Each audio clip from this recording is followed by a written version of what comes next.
Friends, welcome to Vilasini hobbies channel. ಇವತ್ತಿನ ವಿಡಿಯೋದಲ್ಲಿ compost ಅನ್ನ ನಾವು ಮನೆಯಲ್ಲಿ ಹೇಗೆ ರೆಡಿ ಮಾಡಬಹುದು ಅನ್ನೋದನ್ನ ತೋರಿಸ್ಕೊಡ್ತೇನೆ. ಓಕೆನಾ? ನೀವೇನಾದ್ರೂ ಗಿಡಗಳನ್ನ ಬೆಳೆಸುವವರಾದ್ರೆ, ಅಂದ್ರೆ ಹೂವಿನ ಗಿಡ ಇರಬಹುದು, ಹಣ್ಣಿನ ಗಿಡ ಇರಬಹುದು, ತರಕಾರಿ ಗಿಡ ಇರಬಹುದು, ಯಾವುದೇ ಒಂದು ಗಿಡಕ್ಕಾದ್ರೂ ಕಂಪೋಸ್ಟ್ ಮುಖ್ಯ ಆಗಿರುತ್ತೆ. ನೀವೇನಾದ್ರೂ ಮಾರ್ಕೆಟಿಗೆ ಹೋಗಿ ತರ್ಬೋದು, ತುಂಬ ರೊಕ್ಕ ಕೊಟ್ಟು ನೀವು ತರಬೇಕಾಗತ್ತೆ. ನಾನಿವತ್ತು ₹1 ಖರ್ಚಿಲ್ದೇನೆ ನಮ್ಮ ಮನೇಲಿ ಇರೋ ತರಕಾರಿ ಸಿಪ್ಪೆ ಬಳಸಿ ಕಂಪೋಸ್ಟನ್ನು ರೆಡಿ ಮಾಡ್ತೇನೆ. ಅದು ಹೇಗೆ ರೆಡಿ ಮಾಡಿದೆ, ಹೇಗಾಗತ್ತೆ ಅಂತಲೂ ನಾನಿವತ್ತು ತೋರಿಸ್ತೇನೆ. ಓಕೆನಾ?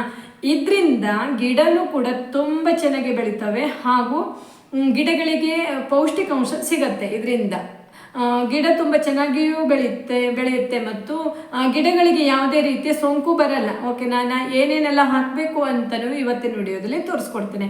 ಬನ್ನಿ, ಹಾಗಾದರೆ ಈಗ ನಾನು ಯಾವ ರೀತಿ ರೆಡಿ ಮಾಡಿದ್ದೆ ಅಂತ ತೋರಿಸ್ತೇನೆ. ಓಕೆನಾ?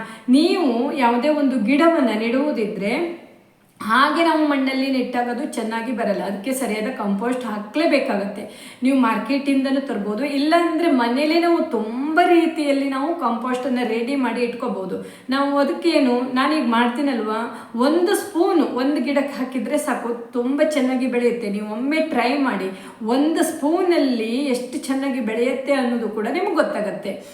ನೀವು ತುಂಬ ಅಂದರೆ ತರಕಾರಿ ಜಾಸ್ತಿ ತಿಂತೀರಿ ಅಂದರೆ ಅದರದ್ದು ಸಿಪ್ಪೆ ಎಲ್ಲ ಇರುತ್ತಲ್ವ, ಅದನ್ನು ನೀವು ಬೀಸಾಕ್ಲಿಕ್ಕೆ ಹೋಗಬೇಡಿ. ಇನ್ನು ಮುಂದೆ ಈ ರೀತಿ ನೀವು ರೆಡಿ ಮಾಡಿ ಇಟ್ಕೊಳ್ಳಿ. ನಿಮ್ಮ ವರ್ಷಕ್ಕೆ ಎಷ್ಟು ಬೇಕು ನೋಡಿ ಅಷ್ಟನ್ನು ನೀವು ರೆಡಿ ಮಾಡಿ ಇಟ್ಕೋಬಹುದು. ಯಾವುದೇ ಒಂದು ಗಿಡವನ್ನು ನೆಡುವಾಗ 1 ಸ್ಪೂನ್ ಹಾಕಿ ನೆಟ್ಟಿದ್ರೆ ಸಾಕು. ಇಲ್ಲಾಂದರೆ ಬೆಳೀತಾ ಇರೋ ಗಿಡ ಆದರೆ ಸುತ್ತಲೂ 1 ಸ್ಪೂನ್ ಹಾಕಿ ನೀರು ಹಾಕ್ತಾ ಬಂದರೆ ಸಾಕು, ತುಂಬನೇ ಚೆನ್ನಾಗಿ ಬೆಳೆಯುತ್ತೆ. ಹಾಗೆ ಮತ್ತು ಬೇರೆ ಏನು ಹಾಕಬೇಕಂತಲೇ ಇಲ್ಲ. ನೀವೇನಾದರೂ ಅದನ್ನು ಹಾಕಬೇಕು, ಇದೇನು ಹಾಕಬೇಕು ಹಾಗೇನಿಲ್ಲ. ಹಾಗೆ ಗಿಡದ ಸುತ್ತಲೂ ಬೇರಿರತ್ತಲ್ವ, ಆ ಬೇರು ಕೂಡ ಬೇರಿನ ಸುತ್ತಲೂ ಸ್ಮೂತ್ ಆಗಿರುತ್ತೆ. ಅಂದರೆ ಗಿಡಗಳು ಟೈಟ್ ಆಗಿರಲ್ಲ, ಗಿಡ ಬೆಳೀಲಿಕ್ಕೆ ಅನುಕೂಲ ಆಗುತ್ತೆ. ಬೇರು ಕೂಡ ನೀಟಾಗಿ ಇರುತ್ತೆ, ಬೇರು ಹರಡಿಕೊಂಡು ಬೆಳೆಯುತ್ತೆ. ಹಾಗೆ ಗಿಡ ಸತ್ತೋಗಲ್ಲ. ಓಕೆನಾ? ಗಿಡದ ಬುಡದ ಸುತ್ತಲೂ ತುಂಬ ಚೆನ್ನಾಗೇ ಇರುತ್ತೆ. ನೀವು ಒಮ್ಮೆ ಟ್ರೈ ಮಾಡಿ. ನಾನು ಇವತ್ತು ತೋರಿಸ್ಕೊಡ್ತೇನೆ ಹೇಗೆ ಮಾಡಬೇಕು ಅನ್ನೋದನ್ನು. ತುಂಬನೇ ಈಸಿ ಇದೆ. ನೀವು ಮನೆಯಲ್ಲೇ ಸುಮ್ಮನೆ ಮನೆ ಕೆಲಸ ಮಾಡ್ತಾನೆ ನೀವು ಕಾಂಪೋಸ್ಟನ್ನು ರೆಡಿ ಮಾಡಿ ಇಟ್ಕೋಬಹುದು. ಓಕೆನಾ? ಬನ್ನಿ, ತುಂಬ ಲೇಟ್ ಮಾಡೋದು ಬೇಡ. ನನಗೆ ಯಾವ ರೀತಿ ಮಾಡಿದ್ದೆ, ನಾನು ಹೇಗೆ ಮಾಡಿದ್ದೆ ಅನ್ನೋದನ್ನು ನಿಮಗೆ ತೋರಿಸ್ಕೊಡ್ತೀನಿ. ನೀವು ಕೂಡ ಇದೇ ರೀತಿ ಮಾಡಿ ಒಮ್ಮೆ ಟ್ರೈ ಮಾಡಿ.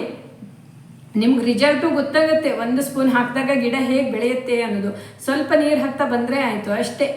ಹಾಗೆ ಫಸ್ಟ್ ಟೈಮ್ ನಾನು ವಿಡಿಯೋ ನೋಡುವವರಾದರೆ ಸಬ್ಸ್ಕ್ರೈಬ್ ಮಾಡ್ಕೊಂಡು ನೋಡಿ, ಸಪೋರ್ಟ್ ಮಾಡಿ ಅಂತ ಕೇಳ್ಕೊತೀನಿ. ಯಾಕೆ ಗೊತ್ತಾ, ನಾನು ಯಾವುದೇ ಒಂದು ವಿಡಿಯೋ ಹಾಕಿದರೆ ನೀವು ಪಟ್ ಅಂತ ನೋಡ್ಬೋದು. ಅಂದರೆ ಬೇಗ ನೀವು ನೋಡ್ಬೋದು, ನೋಟಿಫಿಕೇಷನ್ ಬರುತ್ತಲ್ವ, ಬೇಗ ಬೇಗ ನೋಡ್ಬೋದು. ನಿಮಗೇನಾದರೂ ಈ ವಿಡಿಯೋ ಬಗ್ಗೆ ಏನಾದರೂ ಅಂದರೆ ಯಾವುದೇ ಒಂದು ಗಿಡಗಳನ್ನು ನೆಡುವುದಿದ್ರೆ ಏನಾದರೂ ಒಂದು ಟಿಪ್ಸ್ ಬೇಕಂದರೆ ಕಮೆಂಟ್ ಮೂಲಕ ತಿಳಿಸಿ. ಓಕೆನಾ? ಬನ್ನಿ, ನಾನು ಹೇಳ್ತೇನೆ ಈಗ ಹೇಗೆ ನಾನು ಕಂಪೋಸ್ಟ್ ರೆಡಿ ಮಾಡಿ ತೋರಿಸ್ತೇನೆ. ಓಕೆನಾ? ಬನ್ನಿ ಹಾಗಾದರೆ. ಮೊದಲು ನಿಮ್ಮಲ್ಲಿ ಏನೇನು ತರಕಾರಿ ಸಿಪ್ಪೆ ಇದೆ ಅಂದ್ಕೊಂಡು ನೀವು 1-2-3 ದಿನ ಈ ರೀತಿ ಸ್ಟೋರ್ ಮಾಡಿ ಇಟ್ಕೋಬೇಕು. ಈ ರೀತಿನೇ ಮಾಡಿ ಇಟ್ಕೋಬೇಕು. ಎಷ್ಟು ಇದೆ ನೋಡಿ ಅಂತ. ನೀವೇನಾದರೂ ಹಾಗೆ ಬಿಸಿಲಿಗೂ ಕೂಡ ಡೈಲಿ ಸ್ವಲ್ಪ ಸ್ವಲ್ಪ ಬಿಸಿಲಿಗೂ ಕೂಡ ಹಾಕ್ಬಹುದು. ಇಲ್ಲಾಂದ್ರೆ ಈ ರೀತಿ ನೀವು ಸ್ವಲ್ಪ 1-2 ದಿನದ್ದು ಸ್ಟೋರ್ ಮಾಡಿ ಇಡಿ, ಏನಾಗಲ್ಲ. ನಂತರ ನೀವು ಬಿಸಿಲಿಗೆ ಹಾಕಬೇಕು. ಹೇಗೆ ಗೊತ್ತಾ, ಇದನ್ನ ಇಷ್ಟಿಷ್ಟು ದೊಡ್ಡ ಹಾಕಬಾರ್ದು, ಚಿಕ್ಕದಾಗಿ ಕಟ್ ಮಾಡಿ, ಅಂದ್ರೆ ಚಿಕ್ಕದಾಗಿ ಕಟ್ ಮಾಡಿ ಬಿಸಿಲಿಗೆ ಒಣಸ್ಕೋಬೇಕು. ನಾನು ನೋಡಿ ಈಗ ಬಿಸಿಲಿಗೆ ಹಾಕ್ತಾ ಇದ್ದೇನೆ. ಸ್ವಲ್ಪ ಚಿಕ್ಕದಾಗಿ ಕಟ್ ಮಾಡಿ ಒಣಸ್ಕೋಬೇಕು. ನಂತರ ಏನಾಗತ್ತೆ ಗೊತ್ತಾ, ಇದು ಇದ್ದದ್ದು ಇನ್ನೂ ಚಿಕ್ಕದಾಗಿ ಇರುತ್ತೆ. ನಾನು ಸ್ವಲ್ಪ ಚಿಕ್ಕದಾಗಿ ಕಟ್ ಮಾಡಿ ಒಣಗಿಸ್ತಾ ಇದ್ದೆ. ಈ ರೀತಿ ನೀವು ಒಣಗಿಸ್ಕೋಬೇಕು. ನಿಮ್ಮಲ್ಲಿ ಯಾವುದೇ ತರಕಾರಿ ಸಿಪ್ಪೆ ಆದ್ರೂ ಓಕೆ, ಈ ರೀತಿ ಮಾಡ್ಕೊಳ್ಳಿ. ಓಕೆನಾ? ಚಿಕ್ಕದಾಗಿ ಒಣಗಿಸಿ. ನಂತರ ಒಣಗಿದ ಮೇಲೆ ಹೇಗಾಗತ್ತೆ ಅಂತ ನಾನು ತೋರಿಸ್ತೇನೆ. 4 ದಿನ ಬೇಕಾಗತ್ತೆ. ನೀವು ತುಂಬಾನೇ ಮಾಡ್ಬೋದು. ತುಂಬಾ ಸಿಪ್ಪೆ ಇದ್ರೂ ಡೈಲಿ ಇದೇ ರೀತಿ ಬೇರೆ ಬೇರೆ ಒಣಗಿಸ್ತಾ ಹೋದ್ರೆ ಆಯ್ತು. ನೋಡಿ, ಇದು ಈಗ ಒಣಗಿದೆ ಅಲ್ವಾ, ಒಣಗಿದೆ. ಈ ರೀತಿ ಸೌಂಡ್ ಬರುತ್ತೆ. ಒಣಗದ ನಂತರ ಗಟ್ಟಿಯಾಗಿ ಬರುತ್ತೆ. ಇದ್ರಲ್ಲೇ ಸ್ವಲ್ಪ ದೊಡ್ಡದಿದ್ರೆ ನೀವು ಸ್ವಲ್ಪ ಚಿಕ್ಕದಾಗಿ ಅಲ್ಲೇ ಕೈಯಲ್ಲಿ ಅಥವಾ ಚಾಕುವಿನಿಂದ ಚಿಕ್ಕದಾಗಿ ಕಟ್ ಮಾಡ್ಕೋಬೇಕು. ತುಂಬಾ ದೊಡ್ಡನೇ ಇರಬಾರ್ದು. ಏನಾದ್ರೂ ಸ್ವಲ್ಪ ಒಂದೊಂದು ಇರುತ್ತಲ್ವ, ಮಧ್ಯೆ ದೊಡ್ಡದಿದ್ರೆ ಕಟ್ ಮಾಡ್ಕೋಬೇಕು.